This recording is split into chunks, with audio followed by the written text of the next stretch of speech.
दोस्तों, आज की कहानी है जो होता है वो अच्छे के लिए ही होता है। तो चलिए कहानी शुरू करते हैं।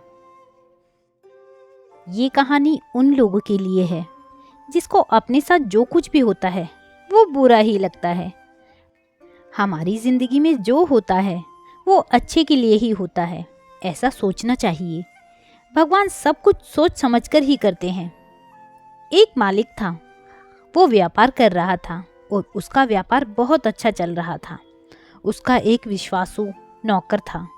वो नौकर अपने काम से काम रखता था और ज़्यादा कुछ बोलता भी नहीं था। एक दिन वो नौकर काम पर नहीं आया। उसके मालिक ने सोचा कि वो पिछले 10 साल से यहाँ काम कर रहा है और उसने कभी पगार बढ़ाने की बात भी नहीं की है।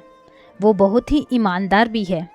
मालिक को लगा कि शायद उसे अपना पगार कम लग रहा है, इसलिए वो आज काम पर नहीं आया। ऐसा सोचकर मालिक ने उसका पगार बढ़ा दिया। दूसरे दिन वो नौकर काम करने आया। उसे अजीब लगा और पता भी नहीं था कि मेरे मालिक ने मेरी पगार क्यों बढ़ा दी है। वो वैसे ही काम करता रहा जैसे पहले करता था। काश मैंने ये पहले किया होता। 3-4 महीनों के बाद फिर से वो नौकर काम पर नहीं आया। वो बिना बताए ही काम पर नहीं आया था। इस बार उसके मालिक को ये बात पसंद नहीं आई। मालिक ने सोचा कि उसका पगार बढ़ाने के बावजूद भी वो काम पर नहीं आया। मालिक ने इस बार उसका पगार जितना बढ़ाया था उतना ही कम कर दिया। पगार कम करने के दूसरे ही दिन वह काम पर आया। इस बार भी वो वैसे ही काम कर रहा था जैसे वो पहले करता था।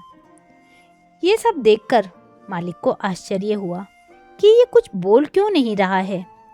मालिक ने शाम को अपने नौकर को बुलाया और पूछा कि पहले मैंने तेरा पगार बढ़ाया था, तब तू कुछ भी नहीं बोला। मैंने तेरा पगार कम कर दिया, फिर भी तू क्यों कुछ नहीं बोलता? आखिर बात क्या है?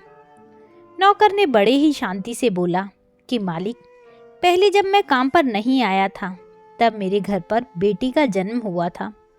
उस वक्त भगवान ने आपको मेरा पगार बढ़ाने की प्रेरणा दी थी, क्योंकि घर का खर्च पहले से बढ़ने वाला था। इस वजह से आपने मेरा पगार बढ़ाया था। दूसरी बार जब मैं काम पर नहीं आया तब मेरे पिताजी की मृत्यु हो गई थी। भगवान को लगा कि एक व्यक्ति का खर्च कम हो गया है, इसलिए आपको मेरा पगार कम करने की प्रेरणा दी। मेरे पिताजी के नसीब में जो लिखा था वो मिलना कम हो गया। भगवान जो करते हैं वो सोच समझकर ही करते हैं, इसलिए हमारे साथ जो होता है वो अच्छे के लिए ही होता है। हमें ऐसा सोचना चाहिए। नौकर की यह बात सुनकर मालिक ने उसे कहा कि तेरी बात बिल्कुल सच है। आज से तू मेरे नौकर नहीं, मेरे परिवार का ही एक हिस्सा हो। मालिक ने नौकर की पगार फिर से बढ़ा दी। कहानी सुनने के लिए बहुत बहुत धन्यवाद।